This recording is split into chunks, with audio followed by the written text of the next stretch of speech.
Before we get to the previously filmed video here on the Cowboys Report, there was an update to the injury news that we had going into our live show this afternoon.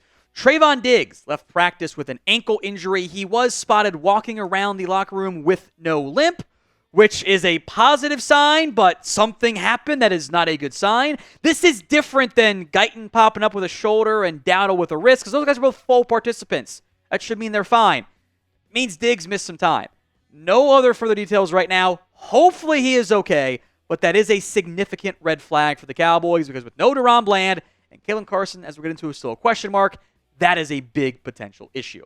So hopefully Diggs is okay. If we hear negative news, we'll do a video on it for you. So make sure you guys are subscribed as we get closer and closer to 197K. Hit that sub button right now.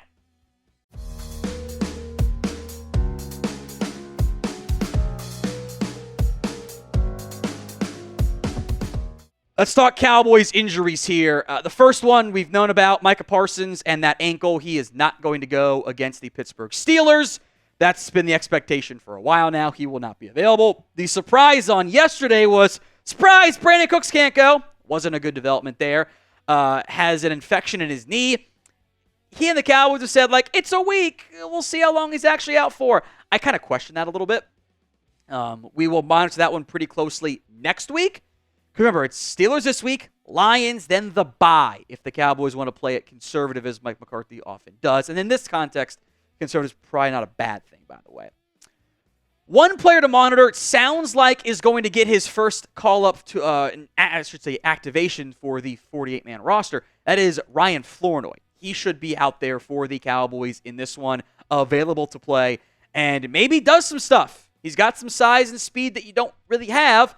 Maybe he can make something happen for you. I would still think he's kind of buried on the depth chart and target status overall. Next up is Caelen Carson. Now, I think this is one that's going to be worth monitoring throughout the week. He was limited on Wednesday, but then McCarthy said he had to do more on Thursday. And as of filming, it was kind of a later practice for the Cowboys. No details on how involved Caelen Carson was. He'll probably get that questionable designation once we get to it on the Friday injury report heading into the Sunday evening contest there. Carson's been a little up and down, all things considered. He has not, by any stretch of the imagination, been a perfect player. 2 pass breakups, 7 first downs. I did flip that on accident. My bad. But 1 touchdown. It was a good route, and he could have done more there. DaRon Bland's not back yet. Caelen Carson was replaced by Andrew Booth in the injured game when he was injured in week 4. Booth got benched, and they called up Amani Oruwariye. I think we'll get a good vibe for how close Caelen Carson is to really being able to play based on if the Cowboys promote Oruwariye from the practice squad again, which they might do anyway, so they don't have to risk playing Andrew Booth, but that's a different conversation. Then there's Markquese with his ankle injury. He was a full participant on Wednesday. So again, barring a surprise setback or something negative between now and game day, that's a pretty clear sign he's going to be able to play, which I find funny that McCarthy had said last week Carson was closer than Bell. Seems like that's flipped a little bit. Bell has not played very much this year, which I am kind of frustrated by. I thought he was awesome last season. Now, he was playing out of position. He was playing that linebacker role because they were so decimated by injuries there. They put the 220-ish pound guy down there, and he was great in coverage, had some issues in run support at times. Some of those issues kind of go away as he gets further away from the line of scrimmage. But I do think the play of Donovan Wilson and Malik Hooker, it would probably be Bell for Wilson, Wanye Thomas for Malik Hooker if you're subbing guys out. It's a pretty big question mark right now. And I've been disappointed relative to the expectations there. So should Markquese start for the Dallas Cowboys? Y for yes, N for no. Let me know in the comments section, the pinned comment, actually, of today's show. That comes on YouTube. Take advantage of it. Head down there and let me know. Couple Steelers injury updates I want to get to. Nick Herbig had been upgraded to limited on Thursday. Sounds like he's going to be able to play. However, I don't anticipate the Steelers having their second best pass rusher out there. Alex Highsmith sounds like he's going to miss at least this game. Whether he's been officially ruled out or not yet, I'm not totally sure. Which would mean more Nick Herbig. They've kind of played DeMarvin Leal as that piece. Smith is a pretty big, Highsmith is a pretty big loss for Pittsburgh. That is certainly one worth monitoring. Michael Pruitt is banged up right now. The tight end that will probably lead to more Connor Hayward snaps. They got 5 anyway. They're fine there. 2 running backs who were both DNPs on Thursday. Does not bode well for them. Jalen Warren and Cordero Patterson trending towards not playing. A quick note, by the way, Larry Ogunjobi limited on Thursday. That one's worth monitoring because that popped up as a new injury. Would be a big loss up front.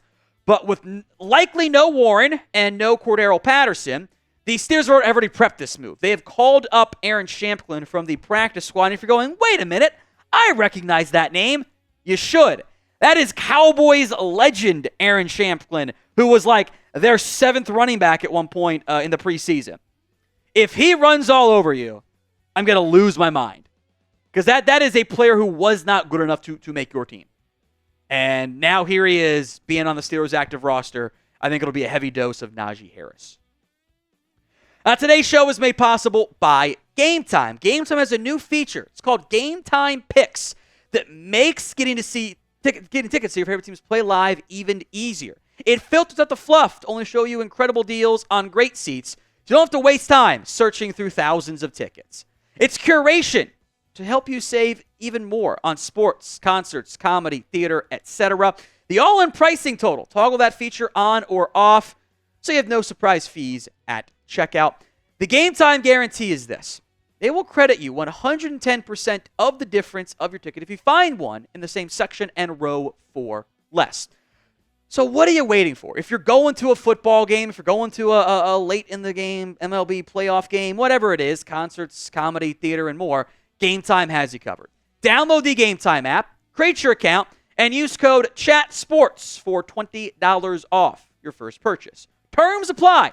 But again, create your account, redeem code CHATSPORTS,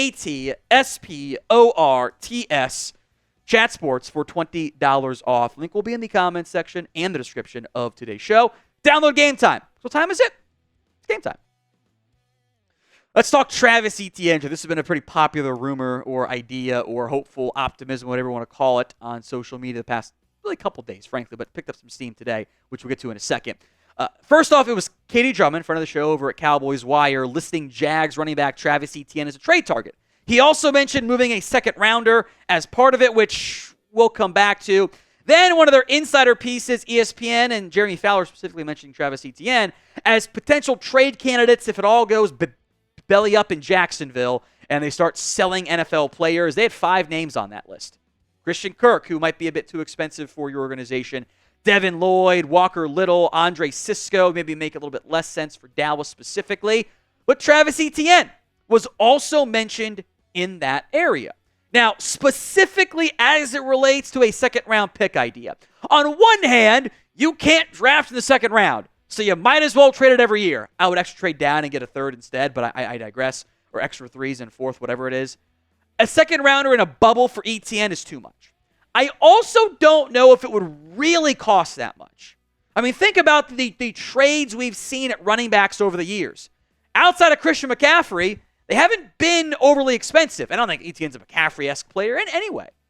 They've been fairly cheap over the past couple of seasons. Now, running backs are still devalued in the NFL. I think the running game is coming back in vogue, but I think that's sometimes less about the running back itself and more about the other stuff involving player offensive line, schemes, etc., whatever. It also does require the Jags to want to move him and say, we're going to sell pieces, we're going to reset, retool, we will move on from Travis Etienne for whatever that draft pick ends up looking like. So with that in mind, we'll spend a lot more time on Etienne, the player here. What draft pick would you trade for Travis Etienne? Is it 2 or are you going to go a little bit lower there? Let me know in the comments section of today's show. Assuming, which is a big assumption, what happens when you assume, the Jags want to shop him, what would you give up for him? Travis Etienne, the first 2 years of his healthy career, 2022, 2023 was a 1,000-yard rusher in both of them. There have been some foot issues previously that maybe are more long-term red flags than necessarily and I mean long-term, by the way. Has been okay this year.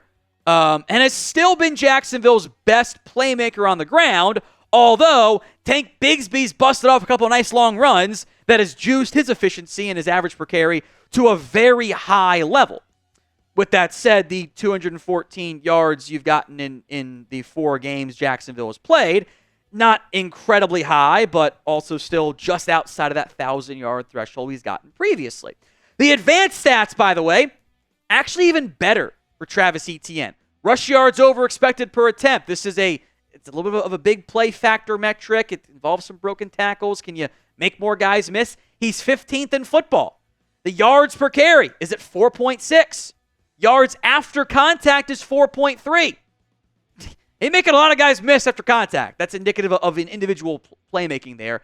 8th in explosive plays. By the way, that is double the combined explosive plays on the ground for the Cowboys this year, and 8x any running back you have, since Lamb has 3 of your 4. Success rate is above league average at 16th out of the 53 qualifying backs on NFL Pro, and averaging 4.8 yards per carry inside the tackles, even though he has great athletic juice at his 4.45 speed at 5'10", 215, a little bit shorter than Dallas typically likes those backs.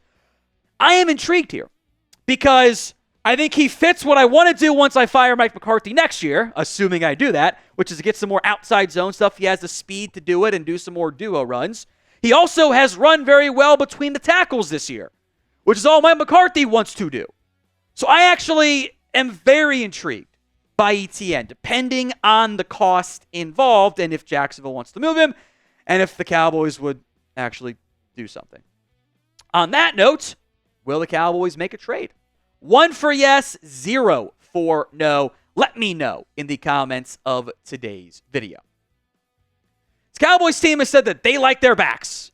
Opening the year was Ezekiel Elliott was RB1, Dowdle's RB2, Deuce Vaughn's RB3, Lipke's the fullback. Funny how much things have changed from that season opening depth chart, right? Dowdle's taken the majority of the snaps at running back. Lipke's playing a huge role, and Ezekiel Elliott has had his snap count drop each and every single week. Might jump back up this week because it can't really get all that much lower. Now, the Cowboys will tell you, we don't have the money, we can't spend. It's not true. They do. And Etienne's actually pretty cheap. $2.42 million this year. That is a prorated figure. So it's actually whatever's left of his base salary, which roughly half. You can kind of guesstimate it there. So you're talking $1 million and change, 1.3, whatever you want to call it. It's very, very affordable. 2025, his 5th-year option, $6.14 million. Then he becomes a free agent. You could extend him if you feel good about him as a piece of your backfield. And amounts to what? 2 years, $8 million is cheaper than a lot of the backs, and it's not like that much. Put it this way: it's about what you paid Zeke Elliott this season. Pretty damn similar. So what I'm saying is this: the Cowboys can afford him if they want to. Now, the want to might be an issue there, and I wish they would just say that stuff instead of saying, "Oh, we have no money available. We've spent all of our money." It's just not true. The big angle for me here. The more than 1 year does help me. Like that puts it as not just a rental when I don't know if I want to be a team that rents. Like I'm looking more big picture here. I don't need to have a rental property as well as the house I've got right now. But that does intrigue me a little bit more as it relates to some of the other top trade targets. I do like the angle for Etienne if you can get him affordably, which is always the big question mark, right?